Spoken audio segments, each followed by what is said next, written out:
Man, you know what's out. This that road, bro. What's out? I'm back. It's all about the hood, man. You feel me? Cop that thing. Real. See murder in the house. Peace. Okay. Be right here. It's Cali, yo. We family, you know. We happy, you know. See murder home. We supporting them and stuff, you know. I haven't went through the whole experience of being locked up, man. What kind of effect did that have on you as far as trying to fight a case and all of that? Well, you know, right now I know that one thing, the world ain't what it's cracked up to be.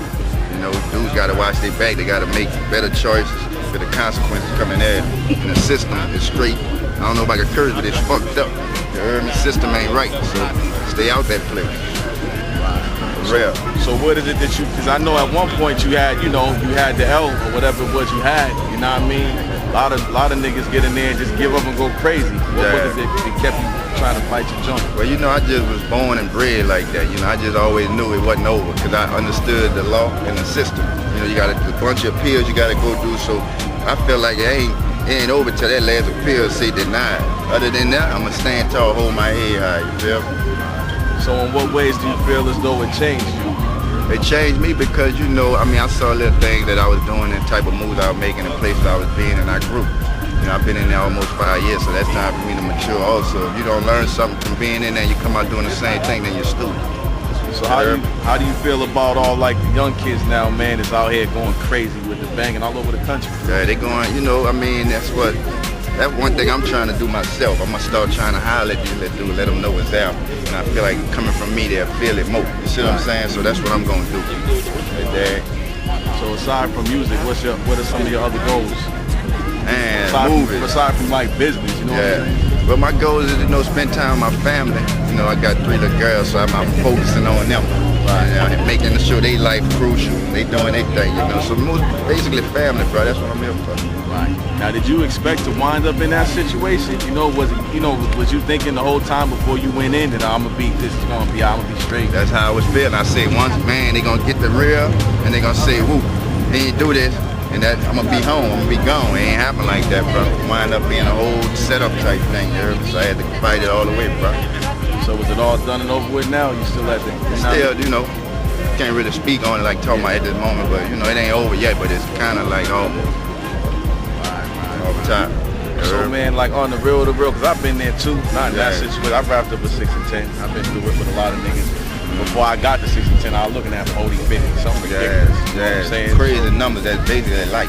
Yeah, so like I know there were certain things that really hurt me real bad, man. What are some of the things that really hurt you about being there? Cause I want the little niggas to really see, man, what really hurts about that. I mean, once you're in there a certain amount of time, man, fam's gonna be like, look, people gonna fall off from you, you heard me? So basically when people turn their backs on you and stuff like that, that would hurt the most to me. That's the only thing I need. As long as I know a certain amount of people in that world help for me, I'm good. But once that don't work, then you're gonna be like, oh, Lord, what's out? That was it. So how do you feel about the treatment in jail, man? Like that experience? Well, you know, I mean, as far as all the inmates, it was crucial. Everything was love, you feel me? But when it come to certain deputies, because they were put and told them, you know, make it, blues this dude out and do this to this dude and try to write him up to make his case look worse. So other than that, I was straight, you know? But if me being all that time, people get to know me, then I changed a lot of, you know, minds, you heard me? So imagine getting out, man. The one thing that a lot of us go through, we get out, and it's hard to get readapt with everything. But the thing about you is you came back to this after Katrina. Man. Yeah, after Katrina, that was hard. But the main thing that helped me focus is that I didn't lose any family members and stuff like that. So I was blessed in that, you know, point of view. So it was all good, bro. We just rebuilt. That's what it is. Yeah. Well, I appreciate you giving me this minute. Hopefully, off top. Deeper gets y'all get a chance top to really Hoodz. one-on-one. All right. You know what I'm saying? Show. Love, bro. Appreciate it. All right. You know, see murder home, supporting him and stuff, you know. It's not about his money. It's not about his wealth, you know what I'm saying? It's not about what he can do for us. It's about just showing him love, because he, like one of the only success stories from back here, you know what I'm saying? Him and his brother. You know what I'm saying? One NFL, one NBA player. That's the only thing really come out to us, so we gotta support him, bro. Because, you know, not shitting on him or nothing. You know, we don't never really get to see like a Jay-Z. You know, we support him, you know, because he has some of the same story we have. You know, we don't never see a lot of the other guys, but we support him. But see, we gonna see him, bro. Like, you know, he took a real chance, bro. back here, you know what I'm saying? So it's real with it. See Murd, I'm back in the cut, CP3 style, brother. It's the project, so y'all go ahead and check it out. All my people back here, my cousins, my family, everything, you heard? It's all good. Y'all straight too, you heard? I appreciate it like that. Alright.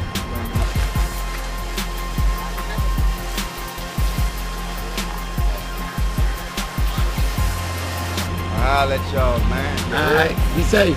Sure. Alright. Alright, baby.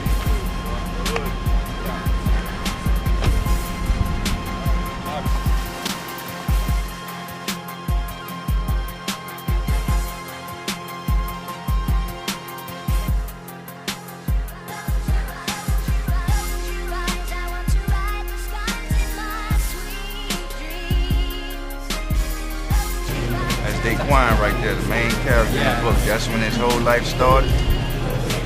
That's when it all started to crumble. That's when he lost his innocence at age 5. Real.